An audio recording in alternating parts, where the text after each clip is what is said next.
अस्सलाम वालेकुम। आज हम बात करेंगे आपकी मर्ज़ी की। जी हाँ, आप कहते हैं ना कि मैं अपनी मर्ज़ी से स्कूल जाता हूँ, मैं अपनी मर्ज़ी से पढ़ता हूँ या मैं अपनी मर्ज़ी से पढ़ूँगा। तो ये जो मर्ज़ी है, जो आप अपनी मर्ज़ी से करते हैं, इसको इंग्लिश में कैसे ट्रांसलेट करेंगे?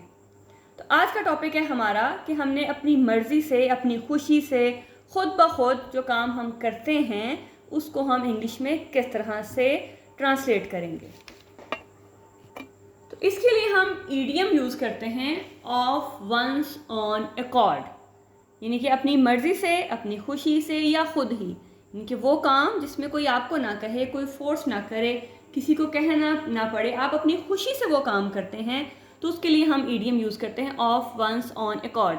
तो अब ये जो वंस है, ये अगर आप अपनी यूज़ कर रहे हैं, मतलब जैसे अगर माई लगाएंगे तो ऑफ माई ऑन अकॉर्ड, अगर मैं कहूँ कि मेरी मर्ज़ी से, उसकी मर्ज़ी से होगा तो ऑफ हिज ऑन अकॉर्ड, उनकी मर्ज़ी से होगा तो हम लगाएंगे ऑफ देयर ऑन अकॉर्ड। तो मतलब जो भी उस सेंटेंस के अकॉर्डिंग होगा, उसके वहाँ पे हम वंस की जगह उसको फिट कर देंगे। तो बेसिकली ये ईडियम है। अब इसका इस तरह के सेंटेंसेस को बनाने के लिए स्ट्रक्चर क्या होता है? स्ट्रक्चर क्या होता है हमारा कि हम सेंटेंस, यानी कि जो हमारा जो भी सेंटेंस बनेगा, और सेंटेंस हमारा कैसे बनता है, वो बनता है हमारा सब्जेक्ट, वर्ब और ऑब्जेक्ट से। बहुत दफ़ा बता चुकी हूँ कि सब्जेक्ट और वर्ब के साथ भी आपका सेंटेंस कंप्लीट होता है। बाकी जो चीज़ें हैं वो एक्स्ट्रा इन्फॉर्मेशन में आपकी आ जाती हैं। तो अगर हम देखें तो हमारे पास सेंटेंस में बेसिकली सब्जेक्ट वर्ब तो लाजमी है, और ऑब्जेक्ट जो है वो उसके लिए मज़ीद इन्फॉर्मेशन देता है। ठीक है, तो ये आपका सेंटेंस स्ट्रक्चर है, और अगर कोई एक्स्ट्रा इन्फॉर्मेशन है तो वो भी इसके साथ ही ऐड होगी, यानी कि ये सारा आपके पास आपका सेंटेंस स्ट्रक्चर आ जाएगा। और सारा सेंटेंस कंपाइल करने के बाद आपने एंड में लगाना है of one's own accord. One's हम नहीं लगाएंगे, वंस हम जनरल बात करते हैं। तो मतलब जो भी सेंटेंस का स्ट्रक्चर आएगा, अगर मैं कहूँ कि मैं अपनी मर्जी से, तो माय आ जाएगा, उसकी मर्जी तो हिज या हर आ जाएगा। ठीक है, तो चलिए आप सेंटेंसेस करते हैं ताकि आपको ये जो ईडियम है, ये जो सेंटेंसेस हैं, ये ज़्यादा क्लियर हो जाएं। तो सेंटेंस देखते हैं। तुम अपनी मर्जी से खाना खाते हो। तो देखिएगा, अपनी मर्जी से, अभी फिलहाल आप इसको छोड़ दें, आपने जब ट्रांसलेशन करनी है, क्योंकि अभी आप अगर बिगनर हैं तो आपको पहले सेंटेंस के स्ट्रक्चर को समझने की ज़रूरत है कि हमने सेंटेंस को बनाना कैसे है। फिर जैसे ही आप उसमें प्रैक्टिस में आ जाएंगे तो फिर इसको आप अपनी स्पोकन में भी यूज़ करें, तो देखिएगा कि आपकी फ्लुएंसी ऑटोमेटिकली इन्हेंस होगी। तो हमें अब सेंटेंस के स्ट्रक्चर को बनाना है कि तुम अपनी मर्जी से खाना खाते हो। फिलहाल हमने अपनी मर्जी को नहीं देखना, हम बाकी सेंटेंस को देखते हैं। तुम खाना खाते हो, तो इसका हम सेंटेंस बनाते हैं। सबसे पहले हमारा आता है सब्जेक्ट, यू क्या कर रहा है, वो खाना खाता है। ठीक है, तो यू जो ईट है वो उसका वर्ब है। ईट, मील कर लें, फूड कर लें, एक ही बात है। ठीक है, दोनों में से जो भी आप, दोनों ही चीज़ें यूज होती हैं। अब ये तो मेरा इसका बन गया कि यू ईट मील, तो अब मैं लगानी है अपनी मर्जी। ठीक है, उसकी मर्जी, तो ऑफ तुम है योर ऑन अकॉर्ड। तो ये आपके पास हो जाएगा कि तुम अपनी मर्जी से खाना खाते हो।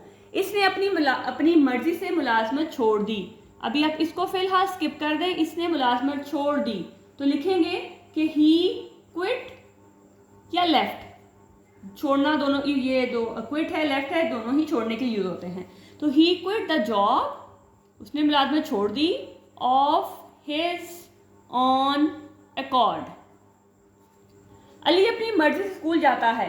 अपनी मर्जी को फिलहाल छोड़ दें और अली स्कूल जाता है, इसकी हम ट्रांसलेशन करते हैं। अली गोज, क्योंकि ये प्रेजेंट है, गोज टू स्कूल, और टू यहाँ पे इसलिए आया कि ये डायरेक्शन को शो करवा रहा है कि स्कूल की तरफ जाता है ना। तो Ali goes to school of his own accord. मैं अपनी मर्जी से क्रिकेट खेलता हूँ। तो अभी फिलहाल मर्जी को हमने छोड़ना है, इसको हमने एंड में लगाना है। तो मैं क्रिकेट खेलता हूँ, ये भी प्रेजेंट है। I play cricket. अब अपने मर्जी अपनी इसमें ऐड करनी है, ऑफ माई ऑन अकॉर्ड। ठीक है, तुम अपनी मर्जी से वहां जाते हो। अपनी मर्जी को फिलहाल छोड़ें, हमने सेंटेंस के स्ट्रक्चर को बनाना है ताकि हमें कंफ्यूजन ना हो और हमारा सेंटेंस भी गलत ना हो। अगर पेपर में भी इस तरह की ट्रांसलेशन आती है तो वहाँ पे भी हमारे गलती के चांसेस जो हैं वो ना हो। ठीक है, तो तुम अपनी मर्जी से वहाँ जाते हो, हमने फिलहाल अपनी मर्जी को छोड़ दिया, हमने कहा तुम वहाँ जाते हो, यू गो देयर अब हमने मर्जी को ऐड करना है। तो अपनी तुम्हारी बात हो रही है, तुम की बात हो रही है, you go there of your own accord. ठीक है, तो मतलब ये इसके अकॉर्डिंग आपने यहाँ पे अपने ऑन की जगह यहाँ पे इसको फिट करना है। इसने अपनी मर्जी से किताब पढ़ने का फैसला किया, तो अपनी मर्जी को फिलहाल छोड़ दें। तो इसने किताब पढ़ने का फैसला किया, तो ही फैसला किया ना, तो ही डिसाइडेड। उसके बाद हम लिखेंगे to read the book of his own accord.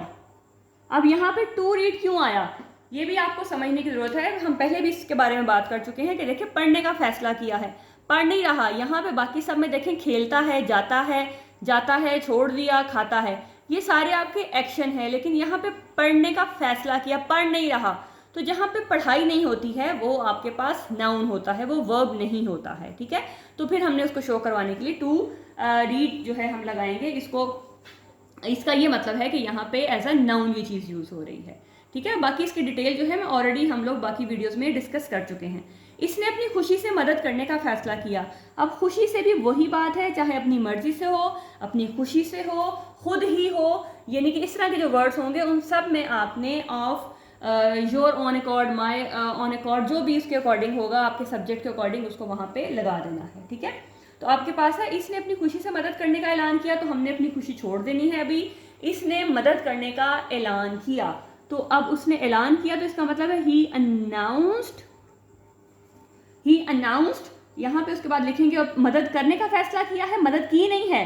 ठीक है, तो फिर यहाँ पे आएगा to help. He announced to help of his own accord. तो इस चीज़ को आपने जहन में रखना है कि यहाँ पे जहाँ पे वर्ब नहीं आएगा वहाँ पे अगर हमने टू लगा रहे हैं तो इसका मतलब है वहाँ पे एज अ वर्ब वो चीज़ यूज नहीं हो रही है। ठीक है, तो he announce to help of his own accord. तो चलिए कुछ और सेंटेंसेस की प्रैक्टिस करते हैं ताकि हमें ये कॉन्सेप्ट मजीद अच्छे तरीके से क्लियर हो जाए। वो अपनी मर्जी से महफिल छोड़ गए। ठीक है, तो अपनी मर्जी को फिलहाल छोड़ दें, वो महफिल छोड़ गए। तो ही छोड़ने को कहते हैं left. He left the party कह लें, गैदरिंग कह लें, जैसा भी आप उसमें आप गेट टुगेदर कह लें, जो भी आप उसके मुताबिक अपने जो, क्योंकि ज़ाहिर है एक वर्ड के बहुत सारे मीनिंग्स होते हैं, तो हम जो भी उसमें लगाएंगे अगर उसके अकॉर्डिंग है तो वो ठीक होगा। तो he left the party of his own accord. ठीक है, उसने अपनी मर्जी से या खुद ही वहां जाने का फैसला किया। अब ये मर्जी से या खुद ही एक ही बात है, तो उसने वहां जाने का फैसला किया। तो अब हम पहले इसकी बात कर लेते हैं। He decided to go. फिर यहाँ पे देख लें टू गो मतलब कि यहाँ पे एज अ वर्ब नहीं एज अ नाउन यूज होगा। He decided to go there of his own accord. ठीक है, अब वो अपनी मर्जी से महफिल छोड़ गए, ये दोबारा रिपीट हो गया है, इसको फिलहाल हम छोड़ देते हैं। इसने ऑफर से खुद ही इनकार किया। इसने ऑफर से खुद ही इनकार किया, तो इसको छोड़ देते हैं। इसने ऑफर से इनकार किया, तो क्या होगा कि ही रिफ्यूज। आगे क्या होगा, हम क्या कहेंगे, ही रिफ्यूज द ऑफर। अब हम लगा देते हैं ऑफ हिज ऑन अकॉर्ड। उसने अपनी मर्जी से ऑफर से इनकार किया। अब देखिए बच्चे खुद ही जल्दी सो गए क्योंकि वो थक गए थे या थके हुए थे। तो लाजमी नहीं है कि सिर्फ ये छोटा सा सेंटेंस हो, ये आपके पास डबल फॉर्म में भी आ सकता है, यानी कि कम्प्लेक्स में भी, कंपाउंड में भी, दोनों में ही आ सकता है, और सिंपल सेंटेंसेस में भी आ सकता है। तो बच्चे खुद ही जल्दी सो गए, तो पहले हम खुद ही को हटा देंगे, बच्चे जल्दी सो गए। तो हम क्या लिखेंगे इसके लिए, चिल्ड्रन, बच्चे है ना, तो जल्दी सो गए, तो हम बोलेंगे द चिल्ड्रन, क्योंकि स्पेसिफिक की बात हो रही है। द चिल्ड्रन स्लेप्ट अर्ली, जल्दी सो गए। अब यहां तक तो हमारा हो गया। अब हम लिखेंगे ऑफ देयर ऑन अकॉर्ड। अब हमने उनकी मर्जी बीच में शामिल कर दी। अब इतना हो गया क्योंकि वो थके हुए थे, तो क्या लिखेंगे, बिकॉज। अब थके हुए थे इसकी रीजन दे रहे हैं ना, बिकॉज दे वर टायर्ड, क्योंकि वो थके हुए थे। तो ये देखिएगा, ये है वो सेंटेंसेस जिनमें आप अपनी मर्जी को ऐड करके सेंटेंस को बना सकते हैं। मतलब आप अपने फ्रेंड्स के साथ कन्वर्सेशन में इसको प्रैक्टिस करें, राइटिंग में प्रैक्टिस करें, कि आप जब रिटर्न काम करते हैं, कोई भी क्रिएटिविटी करते हैं, उसमें इस तरह के बहुत सारे सेंटेंसेस आ जाते हैं जिनमें हमें समझ नहीं आती कि अच्छा अब इसको हम ट्रांसलेट कैसे करें, या अपनी स्पोकन को किस तरह से इन छोटे छोटे वर्ड से, ईडियम से इंक्रीज करें, इन्हेंस करें। तो आई होप कि वीडियो अच्छी लगी होगी। अगर आपके लिए इन्फॉर्मेटिव हो तो लाइक लाजमी कीजिएगा, कमेंट करके लाजमी बताइएगा। अपना बहुत सा ख्याल रखिएगा। मिलते हैं नेक्स्ट वीडियो में एक और नए कॉन्सेप्ट के साथ, ताकि हमारी वोकैबुलरी में भी इजाफा हो और हमें हमारी जो स्पोकन है वो भी इन्हेंस हो। तब तक के लिए अपना बहुत ख्याल रखिएगा। अल्लाह हाफ़िज़।